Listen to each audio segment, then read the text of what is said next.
Hello and welcome to this edition of Consciousness Raising Online.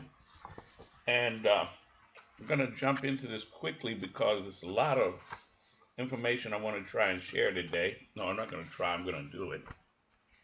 But let me, of course, say thank you and welcome to the folks who are here with me live. I can't see in real time uh, your comments if you're not at the website where we do this. So if you're watching this, for an example, on YouTube live, I'll see your comments later. But the only comments I can see as we're doing it live is at destiny.com. All right. But I appreciate you, especially I believe it's Melanated One, who is going to be a regular, and I appreciate you.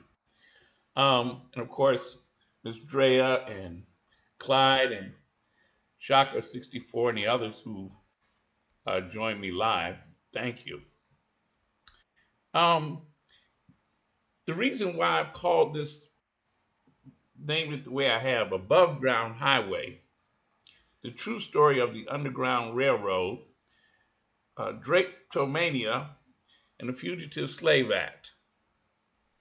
I did that because there's a lot of mythology and in some cases misinformation about the Underground Railroad.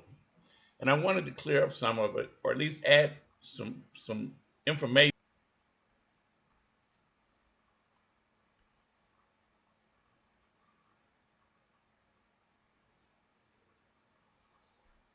Okay, I guess I'm back on again. It dropped out for a minute. I hope it didn't do it where you are. All right, but here's the deal. The reason why I wanted to do this is because I believe that we need to know about the Underground Railroad in terms of what it really was, and especially in terms of how much organization went into it. Sorry. Um, slavery. Slavery was a terrible, terrible, terrible, terrible thing. The slave trades were terrible. What was done to African people was outrageously terrible. And slavery, chattel slavery in the United States, was terrible. There's no other way to put it. It was terrible. It was obscene. And so any human beings, in my opinion, would have been totally righteous to fight it, to try to escape from it, to do everything in their power to get out from under it. And you have to understand, when we need to look at this, that it was over 200 something years that it was direct slavery, and then we went through 200 more years of more stuff. And so it was a terrible, terrible thing.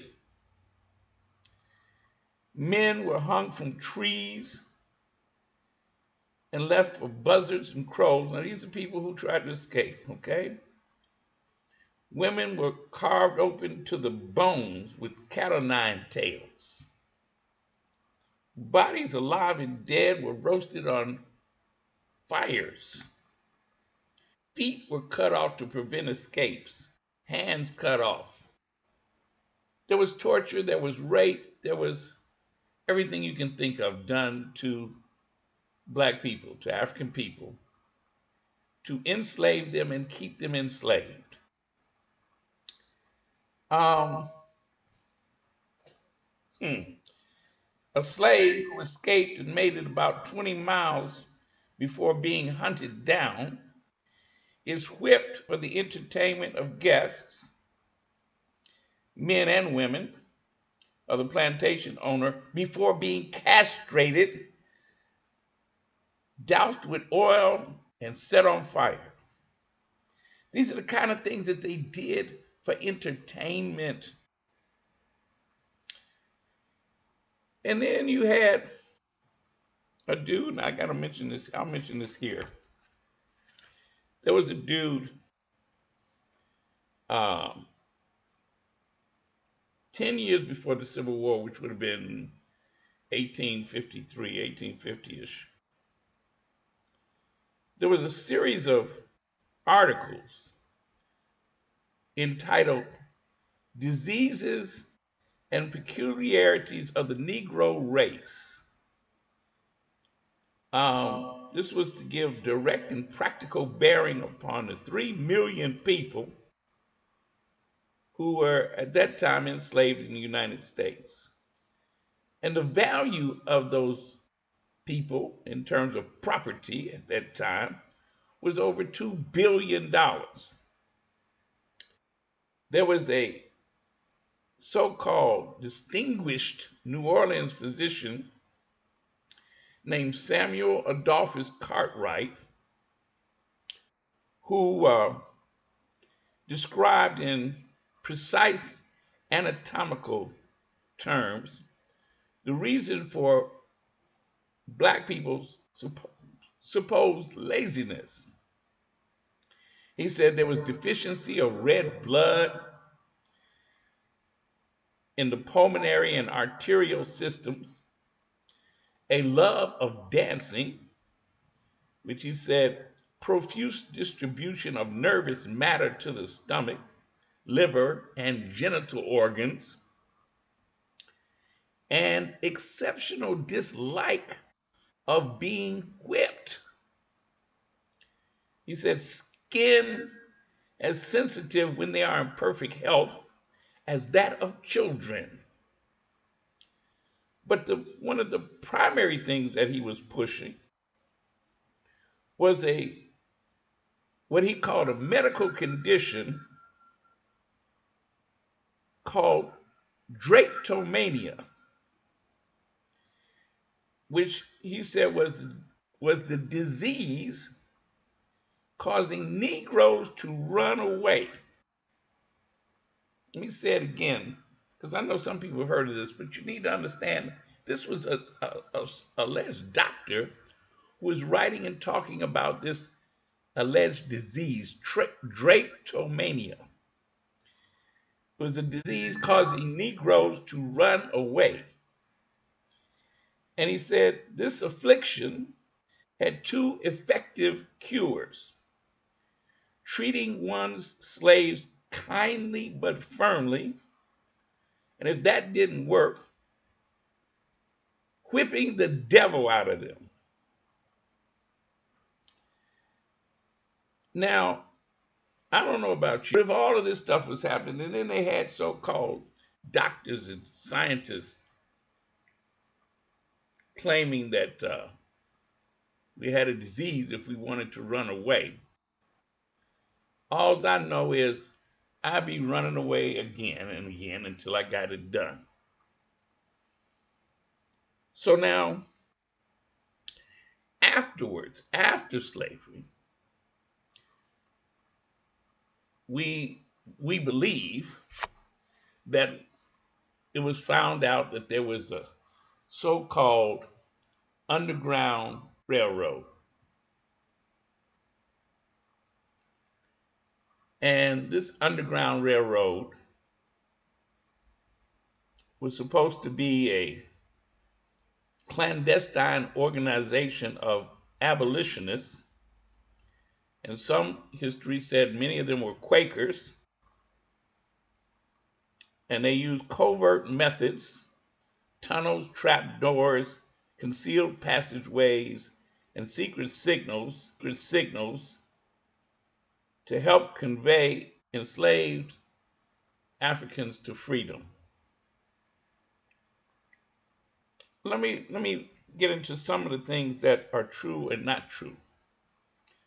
One, um, it is true that there were quite a few white people who were part of the Underground Railroad, and yes, some of them were Quakers. But here's what I want you to understand: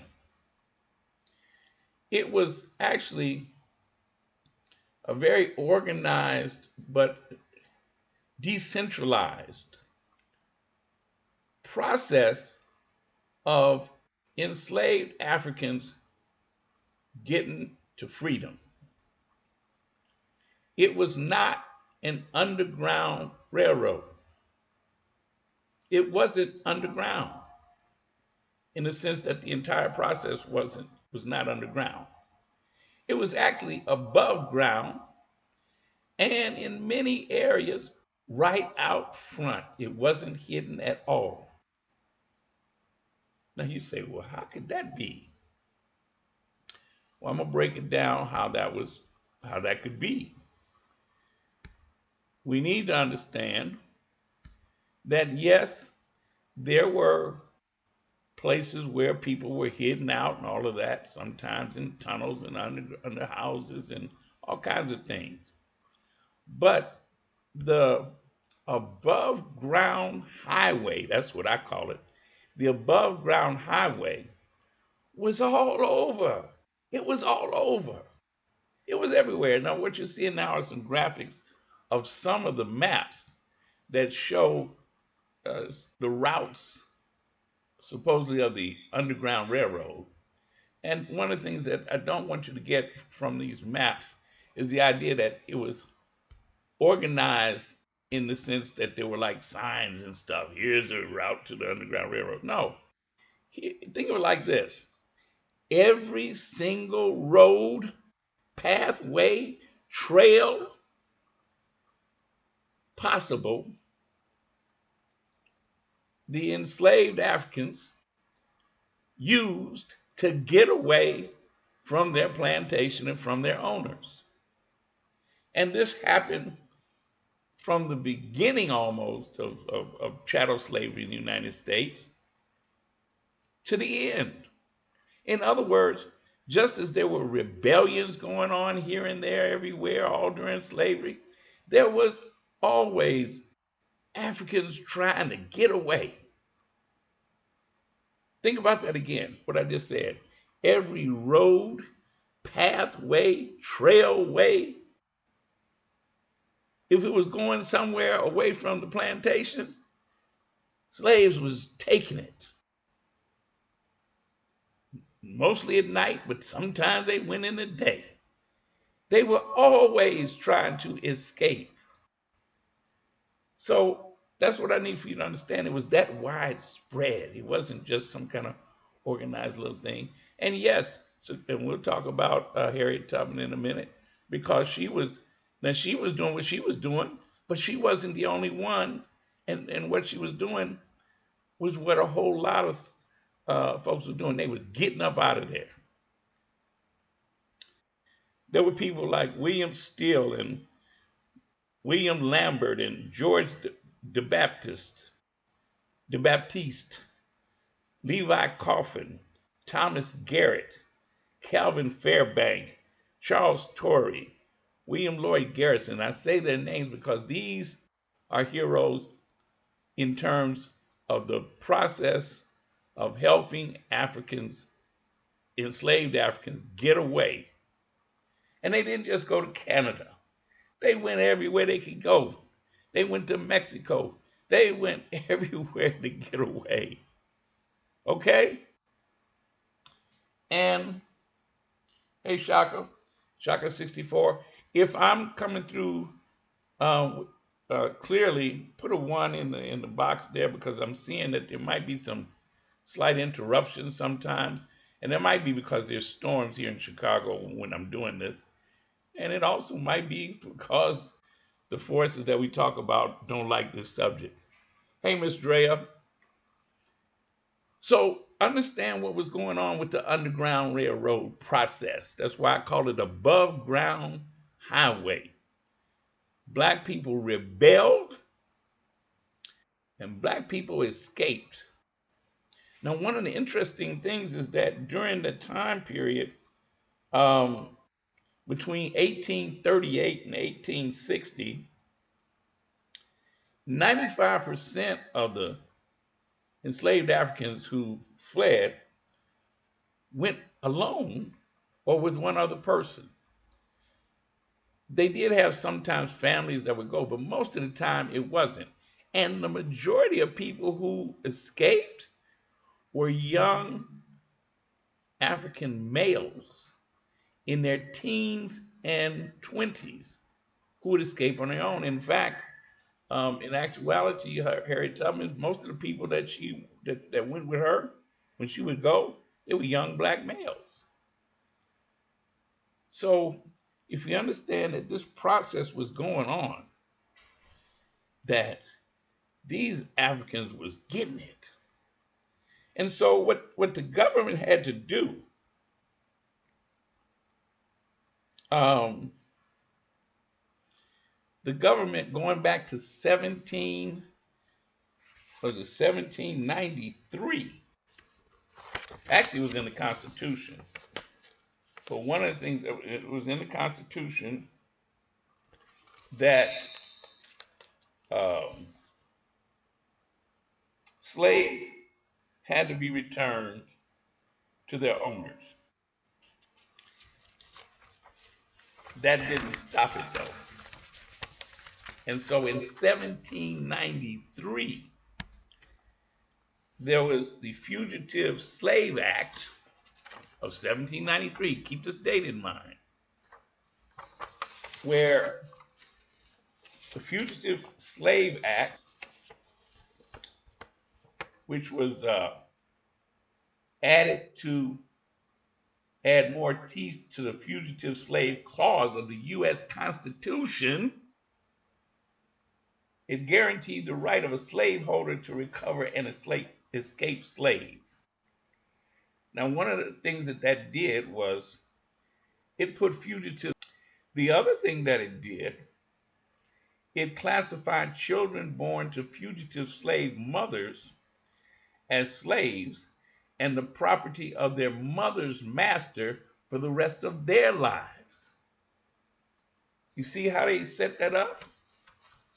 So if a slave owner raped a black woman and impregnated her,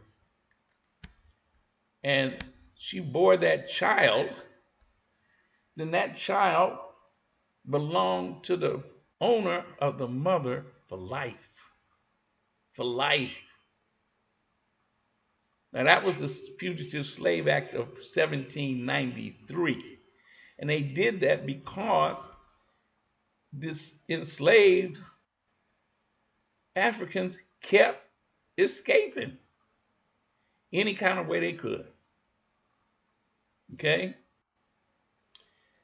And again, now the majority, understand this, the majority of people who helped the escaping Africans, the majority of them were other black people. Now, yes, there were whites who helped in many ways, and there was quite a few, but the majority were black people. See, they got this thing going on now where they got these exhibits and these historical looks, and they're trying to say that it was a majority white people. No, it was not a majority. It was a lot, but the majority were black people. Free black people who risked their lives and their livelihoods to help Africans escaping. And why that's important to understand is that it goes against one of the mythologies that, oh, light-skinned Africans didn't help the dark skins and all. No, Africans who were light, who were dark, who were whatever, if they were free, they helped escaping Africans. Okay? But they didn't, in most cases, they didn't go around talking about it, although there were some that did. They were very public about it. And I'll talk about them in a minute, because that'll surprise you how some were straight up out loud saying, we help escaping slaves. Believe it or not, they were that bold. Okay? But I got to mention the second thing about the Fugitive Slave Act, because this is part of why it got so wild. And when I say wild, it was wild. Um, Many northern states disregarded the 1793 Fugitive Slave Act. Um, in some places, they passed personal liberty laws, meaning that a jury trial had to be set up before alleged fugitive slaves could be moved. And the thing about what's going on today, see, anybody, any white man could claim that somebody was a fugitive slave. And in many cases, if they didn't have these laws set up, they could be snatched away. You know. Um, so some areas they said, wait, first of all, person, we got to have a jury trial to determine whether this person is really a fugitive slave. Some areas refused to allow these alleged fugitive slaves to be put in local jails.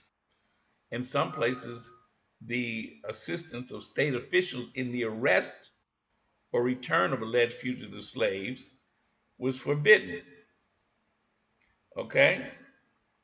Um, Now that sounds like what's going on today with the so-called illegal immigrants, don't it? So in other words, there were people who fought against this, that knew it was wrong. And like I say, in quite a few were white, but of course the black folks definitely, because one of the things that could happen to black folks, even if they were so-called free, they had bounty hunters and stuff like that who would be snatching them and taking them and selling them, or this is where the phrase came from, sold down the river. Just like in the movie and 12 Years a Slave. Okay, that happened a lot. That wasn't no isolated case. That happened a lot. Black folks had to be careful about everything, just like we have to be careful today. All right. So now, um, Missouri. Missouri was one of the states that was was ornery. they Missouri was one of those states where if a slave got there, if a slave owner brought his slave to Missouri, and that slave got away from the slave master, they could stay there in Missouri and certain other states. If they got away, they could stay there. They got their freedom. But now you had what you call the slave catchers, which are bounty hunters, as well as the unscrupulous ones. And so the government, in order to deal with the fact that nothing they could do would slow down the escaping slaves, they passed another Fugitive Slave Act in 1850. And this one, what they added to it, among other things, was that it said that not only did law enforcement have to capture fugitive slaves or runaway slaves, it said that the citizens had to do it. So now they're saying everybody had to, by law, uh, help capture and turn in runaway slaves. Yeah. That meant not only in the slave states, but in the free states too. They had to help them capture slaves. Now, you know that didn't go for very well. And what happened was that they used to have called that when the abolitionists called that the Bloodhound Law, because of course the slave catchers and the kidnappers, they would use them bloodhounds to track down runaway slaves. And actually they used the dogs to track down anybody black. Because sometimes if they caught somebody and they needed to make they trying to make that money. So if they caught a black person, even if they had papers, what would they do? Tear up the papers and sell them down the river. They didn't care. And this expanded greatly the whole thing of bounty hunters. It made a huge industry because now what you're seeing is this: all black people were at risk, free or slaves, free or enslaved, all of them. So that's what I want you to understand about the atmosphere, the environment, was that whether it was free states or slave states, all black people were at risk. Okay? And I want you to watch this. Well, um, one of the things that was going on is that, like I say, there were all kinds of things going on with the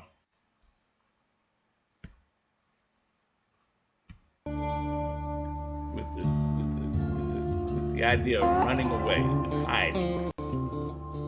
So it's really a very unique house in that it was built for this very reason. This basement was all built kinds of stuff. People were hiding and hide they these had runaways. special Well, this is hideaway a piece of places. just not local history in our backyard, but national history.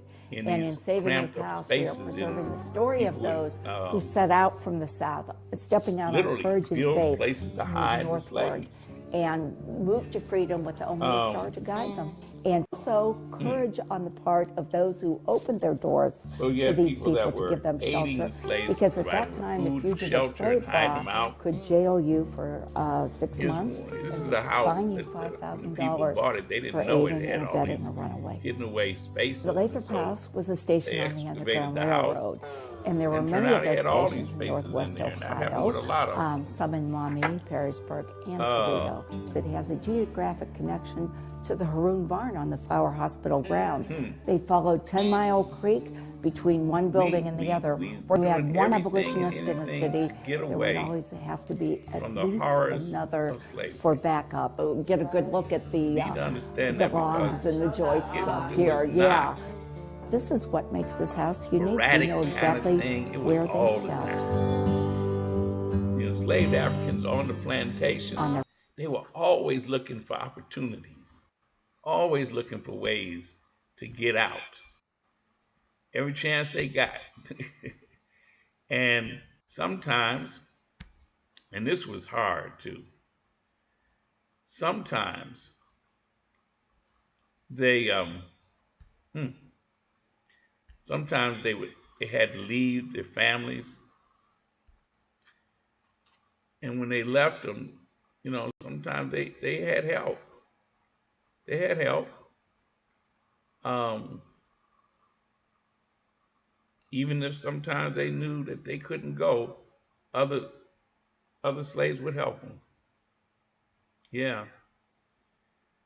That had to be hurt. Had to hurt. And I'm going to tell you something in a few minutes to show you something about how deep this was. But as you look at this map, this is from 1849 to 1850. And you see where it's all this territory that was open. And so I want you to imagine that you're enslaved African trapped on in some of the slave states. You're trying to get away to anywhere. And now they just made a law that said that no matter where you went, people had to help capture you and return you. So if the people helped you, they were risking their own lives and their families' lives and their freedoms themselves. But they did it anyway, because thousands of enslaved Africans escaped, because that's why they had to keep making fugitive slave acts. Remember, the one that came out in 1850 was what, 13 years before the Civil War. So it was deep. And in some cases, like I say, it was crazy. The Fugitive Slave Law of 1850 penalized officials who did not arrest an alleged runaway slave, made them liable for a fine of $1,000. That's about $30,000 in present day money. Law enforcement officials everywhere were required to arrest people suspected of being a runaway slave on as little as a claimant's sworn testimony of ownership. In other words, a white man show up, raise his hand and say, I swear that that's my slave. And law enforcement was required to arrest them. The suspected slave could not ask for a jury trial or testify on his or her own behalf, because slaves didn't have that right. Black people didn't have the right. And in addition, any person aiding a runaway slave by providing food or shelter was subject to 6 months imprisonment and a $1,000 fine. That's for white people. Officers who captured a fugitive slave were entitled to a bonus or promotion for their work. Doesn't that sound like the police today? Yeah, it kind of do, don't it?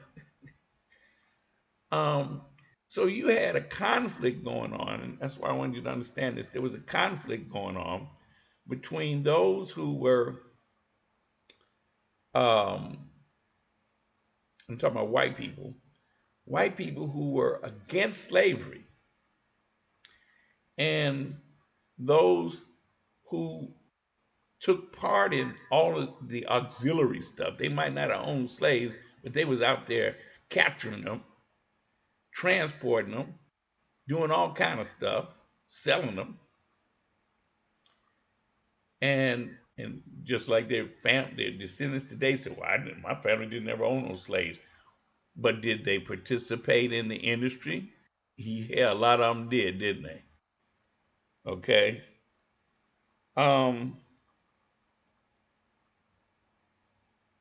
There was, I'll come back to that in a second. I want you to watch this. One of the people who was definitely one of the leaders, one of my heroes, they call them abolitionists today. I just say there was black people who was helping black people. This one, William Still, Still. Check it out. These chilling words of a runaway slave were told in Philadelphia in the 1800s. William Still was a black abolitionist, businessman, and a major agent for the Underground Railroad. Inner city Philadelphia at 12th and Locust Streets, William Still was helping a newly freed slave by the name of Peter find his family. As it turned out, Peter was William's brother. Some 40 years earlier, their mother escaped from her plantation and had to leave Peter and another child behind. Peter and William, who is remembered with this marker, never set eyes on each other until that day in 1850. Keep looking. Keep looking. Clarence is a direct descendant of legendary abolitionist William Still. Through Philadelphia's Underground Railroad, William Still helped to free hundreds of escaping slaves and captured their stories and movements in a book. For African Americans like Leslie looking for traces of their ancestry, that kind of record keeping was rare. The 1870 census listed all the slaves by name, and prior to that it becomes more difficult. And of course, in the Deep South, many of those records were destroyed by fires during the Civil War, or records were just absolutely destroyed in general. There were only scarce clues from the plantation sale and inventory records that listed enslaved people among the property, like this: one plow, one bolt of cotton, one Negro woman, Millie, 45 years old. Okay. I want to talk for a second about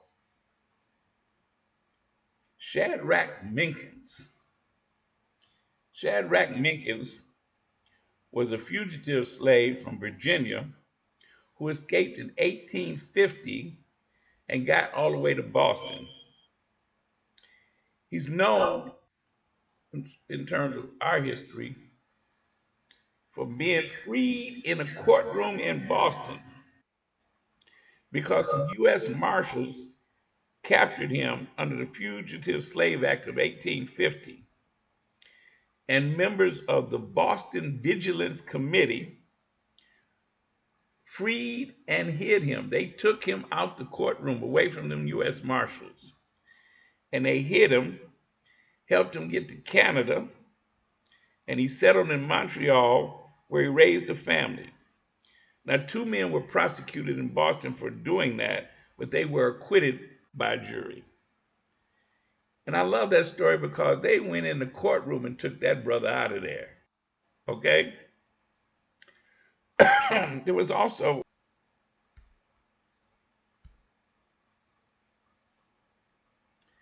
and the order was a group of black folks in Detroit who were conscious conductors on the railroad. In other words, they were organized. They worked with very, very, very few whites to help escaping slaves. That was a secret order in Detroit. 2 brothers. Uh, they were amazing. Oh, and I got to tell you about one situation that happened. Let me go back to this because I don't want to miss this story. It was called the escape on the Pearl. The Pearl. One of the most well-documented escape attempts from Washington, D.C. was on April 15, 1848. 77 enslaved Africans fled their captivity in Washington City, Georgetown, and Alexandria. 77 of them. And it was a 54-ton schooner called the Pearl that was waiting to take them. And it was docked on a secluded spot. And the plan was to sail the Pearl southward on the Potomac River to the Chesapeake Bay, then up the bay to the Chesapeake and Delaware Canal, and on to Philadelphia. This was the largest single escape attempt in U.S. history. 77 of them. Think about it. If you saw 77 black people in Washington's port, and he reported about the schooner's movement. Second, as soon as the schooner reached the mouth of the Potomac River, a severe storm prevented them getting access to the Chesapeake Bay. And then, after having traveled more than 100 miles, the Pearl was forced to seek refuge from the storm and dropped anchor in a small cove called Cornfield Harbor. Well, now back in Washington, D.C., the slave owners they were so mad that they of Georgetown donated the use of their steamboat called the Salem. Within hours, the Pearl was spotted where it had anchored and was overtaken by the angry posse. They towed them back to Washington, where there was a lynch mob waiting, and they didn't kill them. They just beat them bad and returned them to their respective owners. Now, I don't know. I've tried to find out more information about this. I don't know if some of them tried to escape again. But it's interesting because that same area was one of the places where a lot of slaves would try to they would get away from. They start at the beginning at the Kennedy farmhouse and ending at Harper's Ferry. You recognize that name, Harper's Ferry? Yeah, let me bring this up for you so you can see why I'm mentioning this. John Brown. Now, John Brown is one of the few people that I actually give credit to as a white man who is serious about getting rid of slavery. It started with his parents, with his father. And so he was always about the abolition of slavery. Let me read you this. Hudson and the Underground Railroad. Hudson had a long tradition of being an anti-slavery town.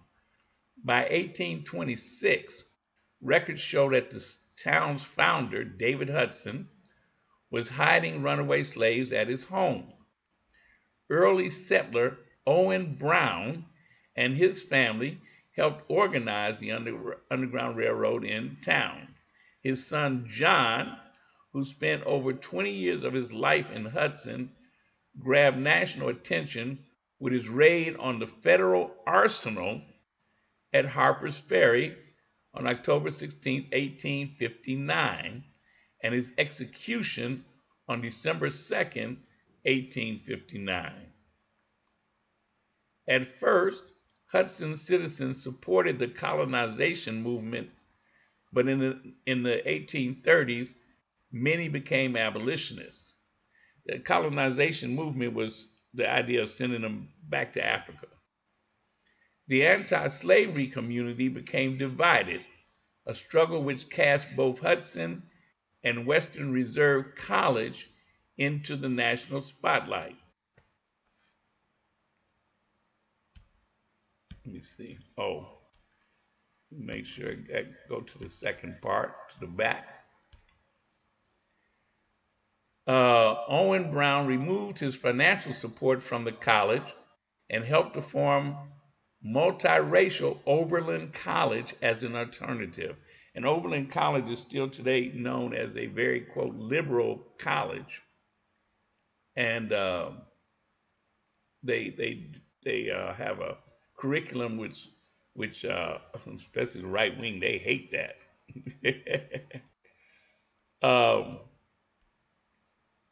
So let me see, where's the rest? Okay. In 1842, Owen Brown split from the First Congressional Church of Hudson over racial issues and formed the Free Congregational Church, which supported pure abolitionism. An oath against slavery was required for admission. The anti-slavery community in Hudson included David Hudson, Timothy Hudson, Owen Brown, John Brown, Jeremiah Root Brown, Ashel Kilbourne, Jesse Dickinson, Titus and Marion Brown Hand, John Buss, John Markilly, Laura Case, Eleazar Wright Jr., Philo Wright, Berea Green, and William Dawes. A complete list of Underground Railroad sites in Hudson is available at the Hudson Library and Historical Society. So they were serious in that town. So I like I say, give credit where it's due. All right. Now, one of the prevailing, I call it a myth. Well, let me put it this way. There have been stories over the years that the slaves, the enslaved, excuse me. Now, there have also been some people who came up later and said it wasn't true. Okay? Now, I don't know why they would want to say it wasn't true, unless they're just trying to take away from the fact that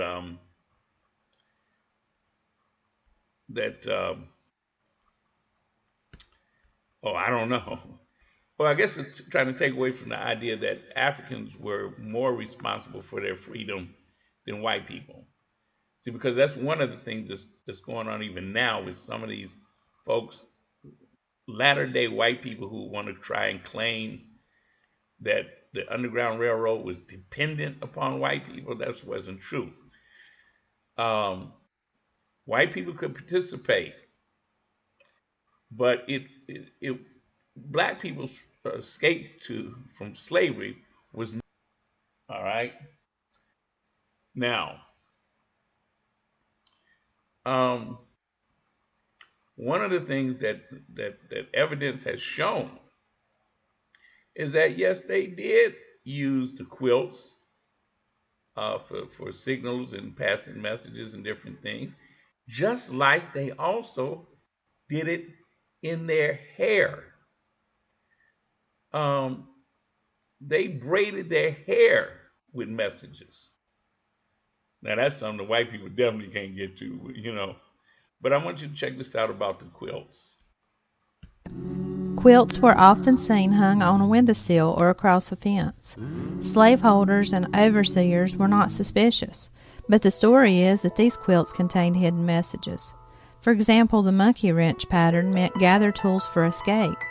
Another was the North Star, a signal that meant prepare to escape and follow the North Star to freedom in Canada. Drunkard's Path was a signal to take a zigzag route. Fleeing slaves seen traveling south were not as likely to cause suspicion because escapees typically traveled north. A bear's paw pattern was meant to signal slaves to follow a mountain trail. A bow tie was a symbol to fugitives to dress in disguise. A shoe fly identified a person who could guide and help. The log cabin pattern indicated that it was necessary to seek shelter. The courageous slaves that took a chance and fought for freedom improved our country.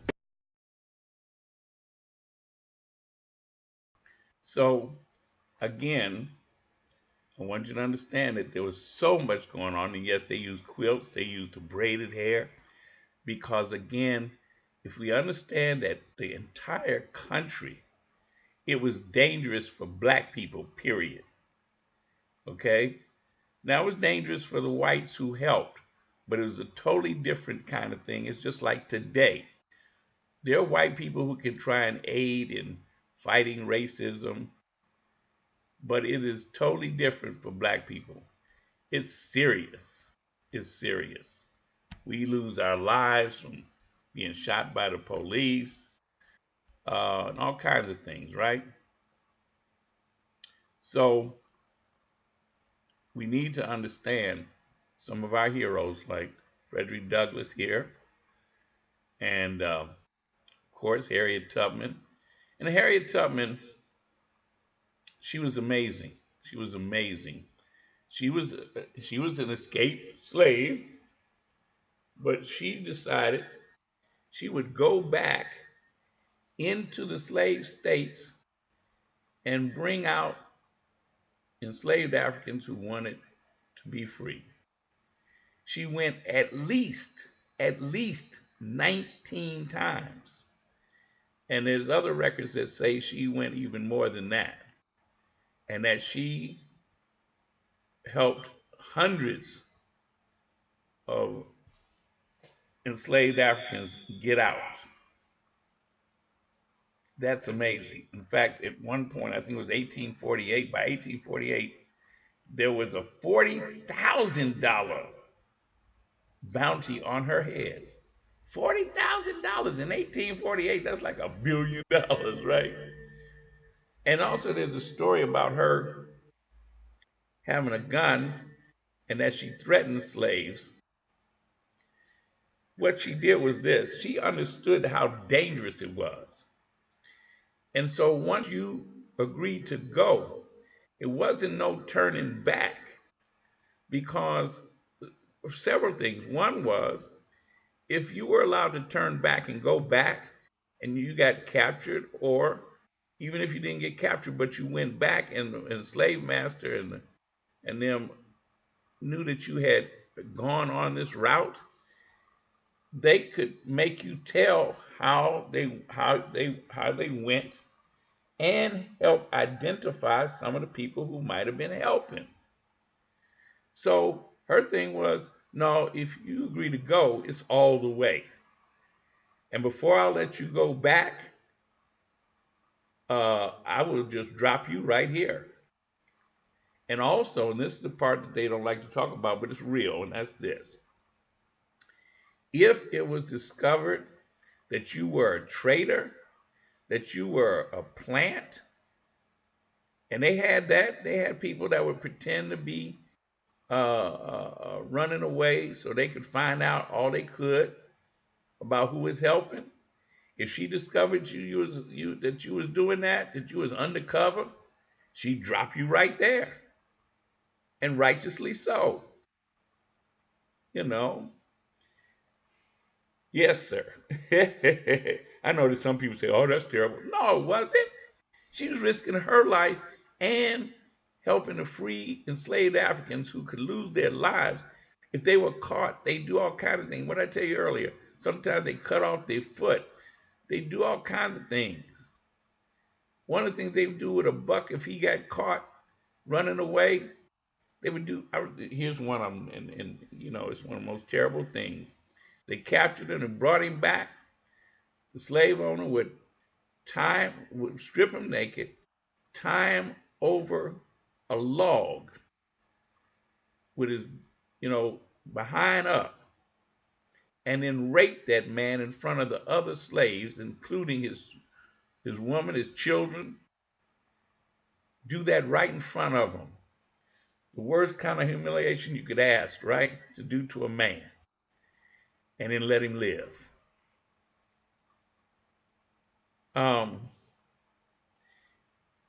It's like Aboveground. That was a prison over in Iraq.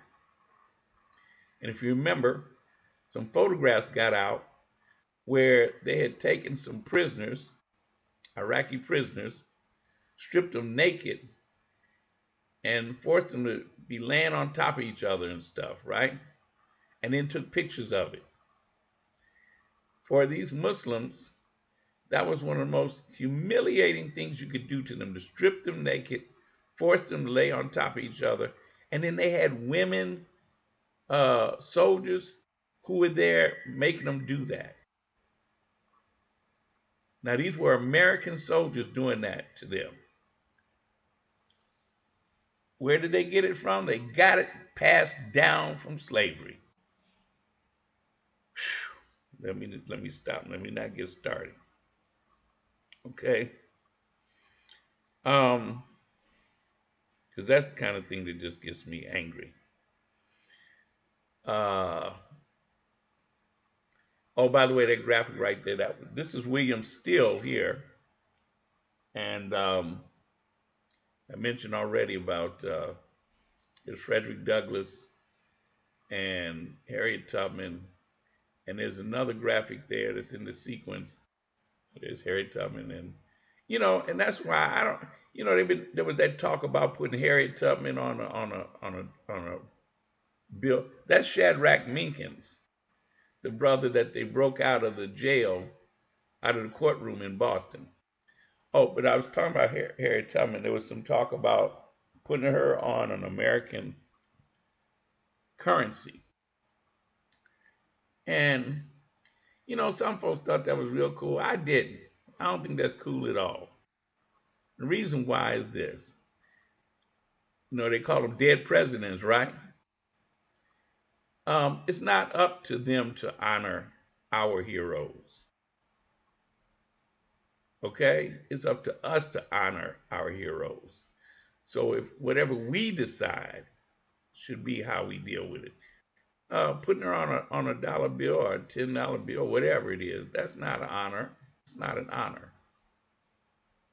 Okay? It's the same woman who defied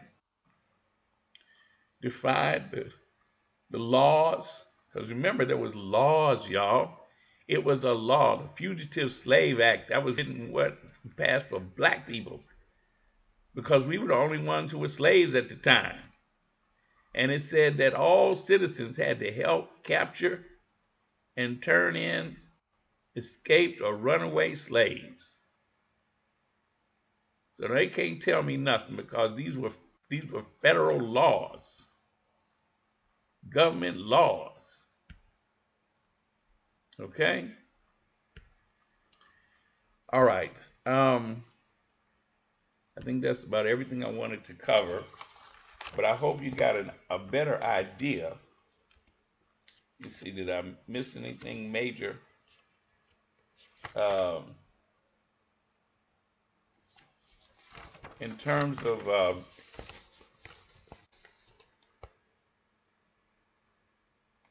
certain things, I talked about the Fugitive Slave Acts, laws, and wow.